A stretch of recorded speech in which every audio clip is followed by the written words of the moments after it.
នេះគឺជាសេចក្តីរីកាច្រើនខ្ញុំយករូបនេះរបស់ខៅសូលណាប៉ុន្តែខ្ញុំដកស្រង់ពីប្រភពច្រើនគឺពីខាង Nation ផងមានខៅសូលក្នុងផងមានភ្នំពេញប៉ុផងមាន statement របស់រដ្ឋាភិបាលកម្ពុជាផងមកសេចក្តីថ្លែងការណ៍របស់រដ្ឋាភិបាលកម្ពុជាផងអញ្ចឹងខ្ញុំសូមសង្ខេបជូនប្រិយមិត្តនៅរឿងនេះគឺដូចតទៅគឺរដ្ឋាភិបាលកម្ពុជាបានតវ៉ាជាផ្លូវការចំពោះអ្វីដែលខ្លួនបានពិពណ៌នាថាជាការឈ្លានពានដោយគ្មានការអនុញ្ញាតដោយកងទ័ពជើងទឹកថៃចូលទៅក្នុងដែនទឹករបស់កម្ពុជាកញ្ញាធរកម្ពុជាបានទាមទារឲ្យមានការប្រគល់អ្នកនេសាទកម្ពុជា3នាក់និងទូកដែលខាងអាជ្ញាធរថៃបានរឹបអូសយកយោងតាមប្រព័ន្ធផ្សព្វផ្សាយរបស់ថៃវិញបញ្ជាការតំបន់កងទ័ពជើងទឹកយុទ្ធភូមិភាគទី1របស់ថៃបានរាយការណ៍អំពីការចាប់ទូកនេសាទរបស់កម្ពុជាមួយគ្រឿងដែលថៃអះអាងថានៅក្នុងទឹកដីរបស់ថៃគឺសកម្មភាពចាប់នេះធ្វើឡើងនៅថ្ងៃអាទិត្យទី22ខែកុម្ភៈថៃបានបញ្ជាក់ថាការត្រួតពិនិត្យទៅលើទូកនេសាទនោះបានរកឃើញថាអ្នកនេសាទរបស់កម្ពុជា3នាក់ហ្នឹងគឺអត់មានអ្នកណាមួយអាចនិយាយជាភាសាថៃបានទេហើយក៏គ្មានឯកសារសម្គាល់ការចេញចូលក្នុងប្រទេសថៃដោយច្បាប់នោះដែរនៅក្នុងសេចក្តីប្រកាសព័ត៌មាននៅថ្ងៃទី22ខែកុម្ភៈនៅថ្ងៃដដែលនោះគឺក្រសួងការបរទេសនិងសហប្រតិបត្តិការកម្ពុជាបានអះអាងថាកងកម្លាំងរបស់ថៃធ្វើប្រតិបត្តិការនៅក្នុងដែនទឹករបស់កម្ពុជា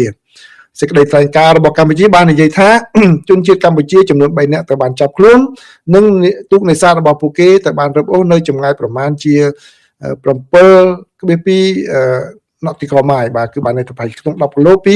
កោះយ៉ក្នុងខេត្តកោះកុងសេចក្តីថ្លែងការណ៍នោះបានបន្ថែមថាសកម្មភាពទាំងអស់នេះគឺជាការរំលោភបំពានយ៉ាងច្បាស់ក្រឡែតទៅលើអធិបតេយ្យភាពនិងដែនទឹករបស់កម្ពុជាក៏ដូចជាច្បាប់អន្តរជាតិផងដែរហើយគឺបានអំពាវនាវមកកុំឲ្យថៃធ្វើសកម្មភាពបែបនេះដែលឡែកកាសែត The Nation របស់ថៃវិញបានរាយការណ៍ថាគឺក្រុមអ្នកនេសាទបានសារភាពថាពួកគេបាននេសាទនៅក្នុងដែនទឹកថៃនោះអស់រយៈពេល2ថ្ងៃមកហើយបាទគឺខាងកាសែតថៃក៏ថាអញ្ចឹងណាបាទដូច្នេះមន្ត្រីបានឃាត់ខ្លួនទុកបាទហើយនឹងទូកនេសាទហើយក៏នាំពួកគេទៅកាន់កំពង់ផែពហុបំណងខ្លងយ៉ៃកំពង់ផែខ្លងយ៉ៃដើម្បីចាត់ការតាមផ្លូវច្បាប់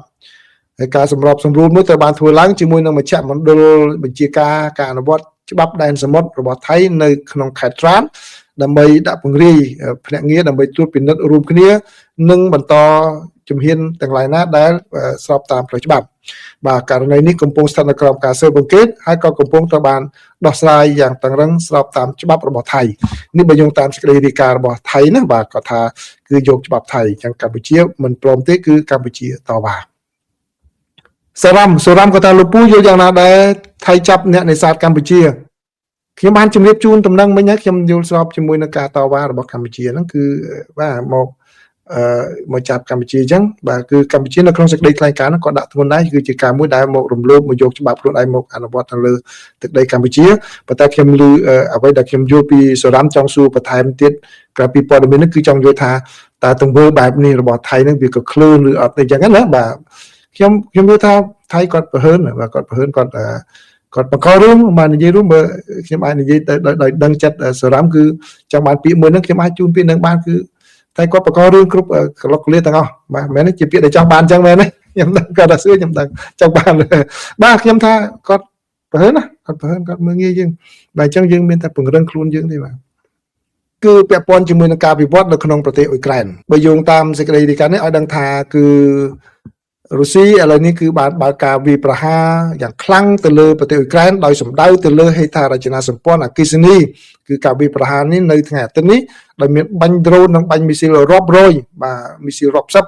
បាទដោយបានសម្លាប់មនុស្សយ៉ាងហោចណាស់ចំនួន1នាក់ដែរនៅក្នុងទីក្រុងគៀវបាទដែលជារដ្ឋធានីរបស់ប្រទេសអ៊ុយក្រែនហើយគឺការវាយប្រហារនេះគឺគ្មានលក្ខណៈសណ្ដោប្រណីទេបើទោះបីជាក្រុមអ្នកចរចារបស់រុស្ស៊ីហើយនិងអ៊ុយក្រែនគ្រោងនឹងជួបគ្នានៅក្នុងរយៈពេលប្រហែលថ្ងៃខាងមុខនេះទៀតក៏ដោយហើយក្នុងពេលដែលការវាយប្រហាររបស់រុស្ស៊ីជិតឈានចូលដល់ខួបលើកទី4ឈានចូលដល់ឆ្នាំទី5ដល់ឡែកនៅទីក្រុងលវីវបាទដែលនៅភាគខាងលិចប្រទេសអ៊ុយក្រែននោះវិញគឺការបាញ់ផ្លោងរបស់រុស្ស៊ីនេះបានសម្លាប់មន្ត្រីប៉ូលីសមួយរូបបាទគេមិនទាន់ដឹងច្បាស់ថាតើការដែលនោះគឺរឿងនោះវាកើតឡើងយ៉ាងណានៅឡើយទេបាទគឺនៅថ្ងៃអង្គារនេះគឺមានគម្រប់ 4 ឆ្នាំនៃការដែលរុស្ស៊ីចូលឈានពានប្រទេសអ៊ុយក្រែនហើយបាទខ្ញុំសូមបើកពុកចកកន្លែងហ្នឹងតិចណាបាទយើងមើលទៅគឺអ៊ុយក្រែនដែលមានការជំនួយពីសម្ព័ន្ធមិត្តប្រចាំប្រទេសផងនិងសមត្ថភាពខ្លួនឯងផងបាទអាចទប់រុស្ស៊ីបាន4ឆ្នាំបាទ4ឆ្នាំតែព្រាមហ្នឹងសូម្បីតែខ្ញុំអីក៏ដោយអ្នកវិភាគប្រចាំប្រទេសមួយចំនួនក៏ដោយក៏ថាហើយជាមិនអាចនឹងទប់បានរយៈពេលមួយអាទិត្យឬក៏យូរផុតពីអាទិត្យដែរបាទខ្ញុំពេលនោះខ្ញុំនៅថែមទាំងចាំត្រៀមធ្វើព័ត៌មាន breaking news នៅពេលដែលទីក្រុងគៀវដួលរលំណាអញ្ចឹងដូច្នេះឥឡូវនេះរឿងវាផ្សេងអញ្ចឹងអាហ្នឹងជារឿងមួយដែលខ្ញុំរំលឹកដល់ប្រិយមិត្តថាការវិភាគរបស់អ្នកវិភាគមួយចំនួនមិនមែនត្រូវទាំងអស់ទេដូច្នេះខ្ញុំតែនិយាយទៀតថាមតិលើកឡើងរបស់អ្នកវិភាគនោះមិនមែនជាកម្ពីទេមិនមែនជាកម្ពីដែរនិយាយមកត្រូវទាំងអស់ទេទាំងខ្ញុំទាំងអីហ្នឹងគឺការចែករំលែកវិភាគទៅតាមស្ថានភាពហ្នឹងវាទៅអញ្ចឹងប៉ុន្តែរឿងពិតវាអត់ទៅអញ្ចឹងអាហ្នឹងរឿងផ្សេងណាបាទអញ្ចឹងគឺនេះអ្នកវិភាគប្រចាំប្រទេសផងគាត់ថាអូពីអាទិត្យយ៉ាងយូរអ៊ុយក្រែននឹងដួលរលំបាទស្រាប់តែរឿងហ្នឹងមិនអញ្ចឹងសូម្បីតែអាមេរិកខ្លួនឯងហ្នឹងក៏វាយសភាពការអត់ទៅដែរពេលហ្នឹងនោះបាទដែលចាំបានទេគឺថែមទាំងនិយាយជាមួយនឹងលោកសេឡិនស្គីថាអូខេឥឡូវចេញទៅគឺយើងដឹកយន្តហោះពេលលោកសេឡិនស្គីក៏ថាម៉េចអត់ទៅការដឹកយន្តហោះទេទៅការគ្រាប់មកប្រយុទ្ធដើម្បីទប់ទល់ពីពុទ្ធផ្ទះគាត់នៅហ្នឹងពាក្យសម្ដីរបស់គាត់ហ្នឹងខ្លាចជាពាក្យដែលមានន័យយ៉ាងខ្លាំងដែលជំរុញទឹកចិត្តមនុស្សជាច្រើនណាបាទអញ្ចឹងដូច្នេះសារការវាមិនដូចអ្វីដែលយើងមើលឃើញទេបាទដូច្នេះការវាប្រហារនៅថ្ងៃអាទិត្យនេះគឺកើតឡើងតែប្រហែលម៉ោងប៉ុណ្ណោះក្រោយពីដែលលោកសេឡិនស្គីបានថ្លែងតាមកម្មវិធីប្រចាំថ្ងៃរបស់លោកតាមបណ្ដាញសង្គមដែលលោកបាននិយាយថាយើងមានសុទិដ្ឋិនិយមដែលថាការចរចាគ្នាជុំបន្តទៀតគឺរំពឹងថានឹងធ្វើឡើងនៅដើមខែមីនាបាទហើយនៅក្នុងសន្ទរកថារបស់លោកនៅថ្ងៃសៅរ៍ហ្នឹងលោកបាននិយាយថាលោកជឿជាក់ថាការជួបគ្នាចរចានៅទីក្រុងហ្សឺណែវមានការចូលសម្របសម្រួលដោយសហរដ្ឋអាមេរិកហ្នឹងគឺអាចនឹងមានការសម្រេចជោគជ័យបានប៉ុន្តែអ្វីដែលជាឧបសគ្គមិនឲ្យសម្រេចបានកិច្ចព្រមព្រៀងជួបបាញ់គ្នានោះគឺរុស្ស៊ីខ្លួនឯងនឹងឯងបាទជាហេតុផលចម្បងនៅក្នុងការរារាំងនេះបាទគ្រាន់តែនិយាយបានប៉ុណ្ណឹងប្រហែលម៉ោងក្រោយមករុស្ស៊ីប្រលះបដ ாய் បាទគឺមានបាទ drone មានមីស៊ីលចំនួន50គ្រាប់ប៉ុន្តែទៅបានអ៊ុយក្រែនបាញ់ទម្លាក់អស់33គ្រាប់ហើយនឹង drone 297 drone ប៉ុន្តែទៅបានអ៊ុយក្រែនបាញ់ទម្លាក់អស់274 drone បាទដូច្នេះនេះគឺជារឿងមួយដែលមានការវិវត្តច្រើននៅក្នុងប្រទេសអ៊ុយក្រែនផងដែរគឺជាសេចក្តីរាយការណ៍បាទពីកាសែត Palm Beach Post បាទដែលខ្ញុំដកស្រង់មកជម្រាបជូនប្រិយមិត្តទាំងអស់គ្នានេះគឺឲ្យដឹងថាបុរសប្រដាប់អាវុធម្នាក់ដែលមានអាយុប្រហែលជា20ឆ្នាំត្រូវបានបាញ់សម្លាប់ដោយភ្នាក់ងារសេវាសម្ងាត់សហរដ្ឋអាមេរិកឬក៏ពាក្យសាមញ្ញហៅថាអង្គរៈរបស់ប្រធានាធិបតីនិងតម្រួតស្រុក Palm Beach កាលពីថ្ងៃអាទិត្យទី22ខែកុម្ភៈបន្ទាប់ពីបានទម្លុះរបងភូមិគ្រឹះ Mar-a-Lago របស់ប្រធានាធិបតីសហរដ្ឋអាមេរិកលោក Donald Trump នេះបើយោងតាមមន្ត្រីមានសមត្ថកិច្ចបានបញ្ជាក់ប្រាប់ដល់អ្នកសារព័ត៌មានភ្នាក់ងារ2នាក់និងតម្រួតម្នាក់បានប្រទះឃើញបរិសុទ្ធនោះនៅវេលាម៉ោង 1:30 នាទីជិតភ្លឺបាទ 1:30 នាទីយប់ជិតភ្លឺនៅជិតច្រកទ្វារខាងជើងនៃភូមិគ្រឹះរបស់លោកប្រធានាធិបតីដោយក្នុងដៃមានកាន់កំភ្លើងបាញ់គ្រាប់ប្រាយនិងកំប៉ុងព្រិញអន្តរជាតិលោក Rick Bradshaw ដែលជាអធិការស្រុក Palm Beach បាននិយាយថាគឺពួកគេបានឃើញបរិសុទ្ធនោះហើយក៏ចេញមុខទៅប្រឈមមុខហើយឥឡូវនេះគេបានកំណត់អត្តសញ្ញាណថាបរិសុទ្ធដែលត្រូវអាជ្ញាធរបាញ់សម្លាប់នោះគឺឈ្មោះថា Austin Tucker Martin អាយុ21ឆ្នាំមកពីរដ្ឋ North Carolina ពេលដែលឃើញបរិសុទ្ធនោះខាងកងអង្គរៈបានបញ្ជាឲ្យគាត់ទម្លាក់អាវុធរបស់គាត់លោកអធិការបាននិយាយថាលោក Martin បានទម្លាក់កំប៉ុងហ្គាសក៏ប៉ុន្តែបានលើកកំភ្លើងប្រុងបាញ់ដាក់ទៅលើសមត្ថកិច្ចវិញដែលនៅពេលនោះភ្នាក់ងារកងអង្គរៈហើយនឹងតម្រួតបានចាប់ផ្ដើមបាញ់សម្លាប់តែម្ដងទៅលោក Bradshaw បាននិយាយប្រាប់អ្នកសារព័ត៌មាននៅក្នុងសន្និសីទបក្សសារព័ត៌មាននៅម៉ោង 9:30 នាទីព្រឹកថានៅពេលត្រឹមម៉ោងប៉ុណ្ណោះគឺលោកមិនដឹងថាគឺកងអង្គរៈហើយនឹងប៉ូលីសនោះបានបាញ់ប៉ុន្មានគ្រាប់ទេឬថាតើលោក Martin នឹងទៅបានគេស្គាល់ភ្លាមគេស្គាល់មុខគាត់ឬទេនៅពេលនោះគឺគាត់អត់បានដឹងដែរលោកមិនទាន់បានកំណត់អត្តសញ្ញាណកងអង្គរៈ ឬតម្រួតដែលពាក់ព័ន្ធនោះទេដែលដោយសារតែអ្នកទាំងអស់នោះក្រោយពីការហេតុការណ៍អញ្ចឹងគឺគេឲ្យសម្រាប់រដ្ឋបាល admin leave ដោយសារដើម្បីគេធ្វើការស៊ើបអង្កេតករណីនោះថារឿងវាបន្ទុះយ៉ាងម៉េចរឿងវាបន្ទុះយ៉ាងម៉េចផងក៏ដូចជាការដែលឲ្យអ្នកនោះគឺទទួលសេវាការថាប្រឹក្សាផ្លូវចិត្តផងដែរពីព្រោះកើតរឿងរ៉ាវបាញ់គ្នារហូតដល់មានសັບមនុស្សអញ្ចឹងម្នាក់តែតែមានទោះបីជាសមត្ថកិច្ចក៏ដោយក៏រងផលប៉ះពាល់ផ្លូវចិត្តដែរអញ្ចឹងគេឲ្យសម្រាប់រដ្ឋបាលសិនដើម្បីបាទស៊ើបអង្កេតផងដើម្បីឲ្យគាត់អាចនឹងទទួលការប្រឹក្សាយោបល់នឹងផងដែរក្នុងគណៈពេលដែល FBI ឥឡូវនេះកំពុងតែស៊ើបអង្កេតទៅលើការបាញ់ប្រហារនេះហើយក៏មិនបាននិយាយដែរថាអ្នកណាជាអ្នកបាញ់ប្រហារដែលធ្វើឲ្យមានការស្លាប់បាត់បង់ជីវិតនោះលោកបាននិយាយថាតម្រួតរូបនោះទៅបានគឺថាតម្រួតដែលទៅបាញ់នេះគឺមានបំពាក់កាមេរ៉ាជាប់នឹងខ្លួនដែរដូច្នេះគេអាចនឹងយកកាមេរ៉ាហ្នឹងមកពិនិត្យមើលឡើងវិញក៏ប៉ុន្តែលោកមិនបានបញ្ជាក់ថាតើវីដេអូដែលថតពីកាមេរ៉ានោះនឹងត្រូវបានគេផ្សាយឬទេឬក៏នឹងទៅផ្សាយនៅពេលណានោះទេអ្វីដែលជាការគួរកត់សម្គាល់គឺនៅពេលដែលរឿងនេះកើតឡើងគឺលោកប្រធានាធិបតី Trump ហើយនិងលោកស្រីភរិយាគឺលោកស្រី Melania Trump មិនបាននៅក្នុងភូមិគ្រឹះ Mar-a-Lago ទេពីព្រោះលោកកំពុងតែជាប់រវល់ក្នុងកម្មវិធីជប់លៀងឲ្យអភិបាលរដ្ឋនៅសេតាវិមានបើតាមធម្មតាជារៀងរាល់ពេលចុងសប្តាហ៍គឺលោកអញ្ជើញទៅភូមិគ្រឹះរបស់លោកនៅ Mar-a-Lago ហ្នឹងហើយប៉ុន្តែលើកលែងសប្តាហ៍នេះចៃដន្យគាត់ជាប់ពិធីជប់លៀងអភិបាលរដ្ឋនៅចាំបានទេកាលពីប្រហែលថ្ងៃមុនខ្ញុំជម្រាបព័ត៌មាននៅថាដំបូងលោកអញ្ជើញទៅអភិបាលរដ្ឋគណៈបកសាធារណរដ្ឋហើយគណៈបកជាធិបតេយ្យខឹងគេមិនចូលហ្នឹងឥឡូវហ្នឹងគឺសម្របសម្រួលគ្នាបានបើទាំងអស់គ្នាហើយវិច័យដនគាត់អាឡ័យរវល់ជប់លៀងហ្នឹងអត់បានទៅ Mar-a-Lago ហ្នឹងកុំឲ្យវាទៅជារឿងរ៉ាវធំទៀតបាទអញ្ចឹងគាត់នៅនេះទេហើយខាងកងអង្គរៈរបស់ប្រធានាធិបតីហ្នឹងក៏បានបញ្ជាក់មកវិញថាក្នុងពេលកើតហេតុហ្នឹងគឺអ្នកដែលត្រូវទទួលការការពារហ្នឹងអត់មាននៅក្នុងនឹងដែរអ្នកដែលត្រូវទទួលការការពារហ្នឹងគឺបានន័យថាជាកូនរបស់លោកប្រធានាធិបតីឬក៏ជាអ្នកដែលធ្វើការងារសំខាន់ដែលនៅអមប្រធានាធិបតីហើយត្រូវឲ្យមានកងអង្គរៈការពារហ្នឹងមន្ត្រីបែបហ្នឹងបុគ្គលបែបហ្នឹងគឺអត់មាននៅក្នុងភូមិគ្រឹះនោះទេដូច្នេះมันមានគ្រោះថ្នាក់អ្វីទៅដល់អ្នកដែលត្រូវការពារនោះទេណាគឺរឿងហ្នឹងកើតឡើងស្ដាប់តែអ្នកដែលគេសង្ស័យនោះដោយសារតែគាត់លើកកំភ្លើងមកចង់បាញ់វិញបាទកំភ្លើងដែលគេយកមកហ្នឹងគឺនៅខាងលោកតម្រួតបានបង្ហាញនៅក្នុងរូបភាពនោះបាទនេះគឺជារឿងដ៏ក្តៅគគុកផងដែរនៅ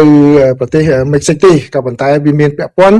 ជាមួយនឹងការដាក់សម្ពាធពីលោកប្រធានាធិបតី Donald Trump អញ្ចឹងខ្ញុំសូមចែករំលែកព័ត៌មាននេះឲ្យប្រិមិត្តបានដឹងដើម្បី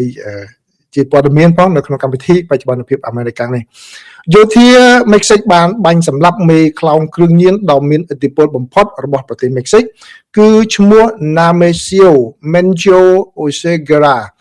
ដែលធ្វើឲ្យសង្គ្រាមរបស់រដ្ឋាភិបាលប្រឆាំងនឹងក្រុមជួញដូរគ្រឿងញៀនកាន់តែធ្ងន់ធ្ងរឡើងចំពេលដែលមានសម្ពាធពីប្រធានាធិបតីសហរដ្ឋអាមេរិកលោក Donald Trump ឲ្យទប់ស្កាត់ការជួញដូរគ្រឿងញៀននិងបង្កឲ្យមានការឆ្លើយតបយ៉ាងហិង្សាយ៉ាងទូលំទូលាយដោយក្រុមជនភៀសនោះមកលើអាជ្ញាធរមានសមត្ថកិច្ចវិញលោក Oseguera គឺជាអតីតមន្ត្រីប៉ូលីសមិចស៊ិកបានមេជើងជួញដូរគ្រឿងញៀននឹងធ្លាប់ធ្វើប៉ូលីសបាទអញ្ចឹងគាត់ដឹងតាក់ទិចប៉ូលីសអស់រលីងហើយគាត់ឥឡូវនេះខ្លាចទៅជាមេជួញដូរគ្រឿងញៀនបាទរបស់ក្រុមហ្គេងឈ្មោះថា Jalisco ដែលអាជ្ញាធរអាមេរិកនិងមិចស៊ិកចាត់ទុកថាជាក្រុមឧក្រិដ្ឋកម្មដែលមានការចាត់តាំងច្បាស់លាស់ហើយមានឥទ្ធិពលបំផុតនៅក្នុងប្រទេសមិចស៊ិកនិងជាអ្នករត់ពន្ធសារធាតុថ្នាំញៀនកូកាអ៊ីនបាទរំដាប់កំពូលហើយចូលមកក្នុងសហរដ្ឋអាមេរិកអញ្ចឹងសហរដ្ឋអាមេរិកគាត់មិនសប្បាយចិត្តទេណាបាទក្រុមជួញដូរគ្រឿងញៀននេះក៏គ្រប់គ្រងគម្រោងរត់ពន្ធប្រេងឥន្ធនៈដ៏ធំហើយនឹងអង្គើពុករលួយផ្សេងទៀតនៅទូទាំងប្រទេសមិចស៊ិកនិងសហរដ្ឋអាមេរិកផងដែរចឹងបានន័យថាគាត់រកស៊ីខុសច្បាប់នឹងច្រើនណាបាទនេះបើយោងតាមអាជ្ញាធរមិចស៊ិកការសម្លាប់លោក Oseguera គឺជាប្រតិបត្តិការដ៏សំខាន់បំផុតនៅក្នុងការបង្ក្រាបក្រុមជួញដូរគ្រឿងញៀនថ្មីរបស់ប្រទេសមិចស៊ិកដែលបានបណ្ដាលឲ្យមានការធ្លាក់ចុះគួរឲ្យកត់សម្គាល់នៃការរឹបអូសគ្រឿងញៀនដូចជា fentanyl នៅតាមបណ្ដោយព្រំដែនសហរដ្ឋអាមេរិកនិងមិចស៊ិកប្រធានាធិបតីនៃប្រទេសមិចស៊ិកគឺលោកស្រី Claudia Sheinbaum ក៏បានបណ្ដេញមេខ្លោងគ្រឿងញៀនជាង100នាក់ដែលត្រូវបានកាត់ទោសឲ្យចាក់ចេញមកនៅសហរដ្ឋអាមេរិកបាទតាមការចង់បានរបស់លោកប្រធានាធិបតី Donald Trump តែបានដាក់សម្ពាធជាបន្តបន្ទាប់ទៅលើលោកស្រី Sheinbaum ដើម្បីឲ្យអនុញ្ញាតឲ្យកងកម្លាំងយោធារបស់សហរដ្ឋអាមេរិកចូលរួមនៅក្នុងការប្រយុទ្ធប្រឆាំងនឹងក្រុមឧក្រិដ្ឋកម្មគ្រឿងញៀន រហូតមកដល់ពេលនេះលោកស្រីបានបដិសេធមិនអោយអាមេរិកចូលរួមដោយផ្ទាល់នោះទេក៏ប៉ុន្តែបានពង្រឹងកិច្ចសហប្រតិបត្តិការផ្នែកសន្តិសុខនិងការស៊ើបការទ្វេភាគីផងដែរក្រសួងសន្តិសុខមិចស៊ិកបាននិយាយនៅថ្ងៃអាទិត្យនេះបាទនៅថ្ងៃអាទិត្យនេះគឺនៅសហរដ្ឋអាមេរិកណាថាលោកអូសេហ្គារ៉ាត្រូវបានសម្លាប់នៅក្នុងប្រតិបត្តិការដែលដឹកនាំដោយកងកម្លាំងពិសេសមិចស៊ិកនៅក្នុងតំបន់ជនបទមួយដែលមាននៅចម្ងាយប្រមាណជាង100គីឡូម៉ែត្របាទដែលពីរដ្ឋធានីហើយជាកន្លែងដែលមានបឹងបួរដែលពលរដ្ឋអាមេរិកចូលនិវត្តន៍ចូលចិត្តស្នាក់នៅអានេះតែកន្លែងនឹងស្ងប់ស្ងាត់ណាស់បាទលោកអូសេហ្គារ៉ាត្រូវបានគេស្គាល់ថាជាអ្នកមានយុទ្ធសាស្ត្រតាក់ទិកក្នុងការដឹកនាំហើយជាអ្នកដែលដឹកនាំកងកម្លាំងយោធាប៉ារ៉ារបស់គាត់នឹងដល់ទំនើបដែលមានកងអង្គរៈរបស់គាត់នឹងគឺមានប្រដាប់អាវុធរាប់រយនាក់ដែលធ្វើការឲ្យគាត់ហើយប្រសុទ្ធតែអាវុធទំនើប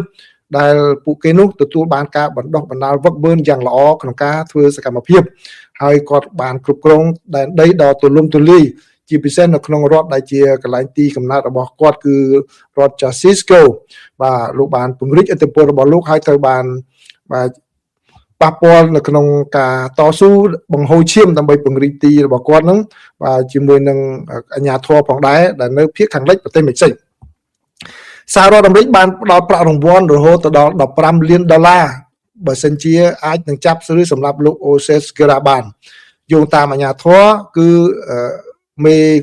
ខ្លោងថ្នាំញៀនរូបនេះកម្រនឹងចេញពីបរិវេណភ្នំរបស់លោកណាស់ដូច្នេះគេមានរូបថតលោកតិចតួចណាស់ដែលបានឃើញក្រុមការពារលោកអូសេហ្គារ៉ាដែលត្រូវបានគេស្គាល់ថាជាកងកម្លាំងពិសេសនៃបញ្ជាការជាន់ខ្ពស់គឺមានបំពាក់ទៅដោយកាំភ្លើងដែលបាញ់រ៉ុកែតដែលចេញពីស្មាដែលអាចមានសមត្ថភាពបាញ់ទម្លុះរថក្រោះបានបាទទិញកាំភ្លើងបែបហ្នឹងទៀតនេះបើយោងតាមមនុស្សដែលដឹងអំពីប្រតិបត្តិការរបស់ក្រមជួញដូរគ្រឿងញៀនក្រសួងយុទ្ធភ័ពក្រសួងសន្តិសុខបាននិយាយថាកងកម្លាំងពិសេសត្រូវបានដាក់ឲ្យវាប្រហារក្នុងអំឡុងពេលចាំវាឆ្មក់នោះបាទពេលដែលបើការវាប្រហារនោះគឺពួកកងកម្លាំងមេគ្រឿងញៀនទាំងនោះបានបាញ់តបតវិញបាទជាលទ្ធផលគឺមាន4នាក់ត្រូវបានសម្លាប់នៅនឹងកន្លែងបាទពួកខាងជួញដូរគ្រឿងញៀនពួកប្រដាប់អាវុធគេ4នាក់នៅសម្លាប់នៅនឹងកន្លែង3នាក់ទៀតរួមទាំងលោកអូសេហ្គារ៉ានឹងបានស្លាប់ដោយសាររបួសក្នុងអំឡុងពេលដែលដឹកតាមផ្លូវអាកាសទៅកាន់ទីក្រុងមិចស៊ិកបាទអញ្ចឹងគឺជាសរុបគឺស្លាប់7នាក់អានេះគឺជារឿងមួយដែលសហរដ្ឋអាមេរិកជាពិសេសក្រោមរដ្ឋបាលលោកប្រធានាធិបតីដូណាល់ត្រាំបាទលោកប្រើវិធានការក្តៅក្នុងការបង្ក្រាបគ្រឿងញៀននេះបាទនេះគឺជាសេចក្តីរាយការណ៍របស់សារព័ត៌មាន The Guardian បានរាយការណ៍ឲ្យដឹងថាឥឡូវនេះគឺប្រទេសចិនបានវាដាច់សហរដ្ឋអាមេរិកហើយក្នុងនាមជាដៃគូពាណិជ្ជកម្មកំពូលរបស់ប្រទេសអាល្លឺម៉ង់បាទខណៈដែលលោកអធិការបតី Friedrich Merz កំពុងរៀបចំដំណើរទៅបំពេញទស្សនកិច្ចជាលើកដំបូងរបស់លោកទៅកាន់ទីក្រុងប៉េកាំងចាប់តាំងពីលោកបានឡើងកាន់តំណែងជាអធិការបតីមកលោក Merz នឹងធ្វើដំណើរទៅកាន់ប្រទេសចិននៅថ្ងៃអង្គារហើយនឹងទៅបានស្វាគមន៍ដោយកងកិត្តិយសយោធាកិត្តិយសនៅថ្ងៃពុធនៅទីក្រុងប៉េកាំងដោយនាយករដ្ឋមន្ត្រីលីជៀងមុនពេលដែលលោកនឹងជួបជាមួយនឹងប្រធានាធិបតីចិនស៊ីជីនពីងដើម្បីពិភាក្សាដើម្បីលាងសាយភោជអាហារពេលល្ងាចនេះបើយោងតាមអ្នកនាំពាក្យរបស់លោក Sebastian Hill ការិយាល័យស្ថិតិសហព័ន្ធអាល្លឺម៉ង់បានចេញផ្សាយតួលេខនៅថ្ងៃសុក្រដែលបង្ហាញថាប្រទេសចិនបានឡើងមកដល់លំដាប់កំពូលវិញជាទីផ្សារសំខាន់បំផុតរបស់ប្រទេសអាល្លឺម៉ង់ដោយមានការដោះដូរពាណិជ្ជកម្មគ្នាក្នុងតម្លៃចំនួន$297,000 លានក្នុងឆ្នាំ2025គឺកើនឡើងចំនួន 2.2% ធៀបនឹងឆ្នាំ2024នៅពេលដែលសហរដ្ឋអាមេរិកបានធ្លាប់តែជាគោលដៅនាំមុខគេរបស់ប្រទេសនេះប្រទេសអាល្លឺម៉ង់បាននាំចូលទំនិញដែលមានតម្លៃប្រហែល$201,000 លានពីចិនក្នុងឆ្នាំ2025គឺច្រើនជាងទ្វេដងនៃការនាំចេញពីអាល្លឺម៉ង់ទៅកាន់ប្រទេសចិនដែលមានចំនួន$95,000 លានពាណិជ្ជកម្មជាមួយនឹងសហរដ្ឋអាមេរិកមានតម្លៃ$284,000 លានដោយពន្ធដ៏ចម្រូងចម្រាសរបស់លោកត្រាំគឺជាកត្តាមួយដែលធ្វើឲ្យមានការធ្លាក់ចុះចំនួន 5% នៃពាណិជ្ជកម្មរវាងប្រទេសទាំងពីរបាទសូមអរគុណប្រិយមិត្តច្រើនដែលបានចូលមកទទួលយកការចែករំលែកព័ត៌មានរបស់ខ្ញុំនេះបាទអរគុណមែនតើដែលតែគ្រប់គ្រងខ្ញុំទាំងអ្នកចូលមកយូរហើយទាំងអ្នកថ្មីបាទសូមអរគុណបាទសូមជម្រាបលា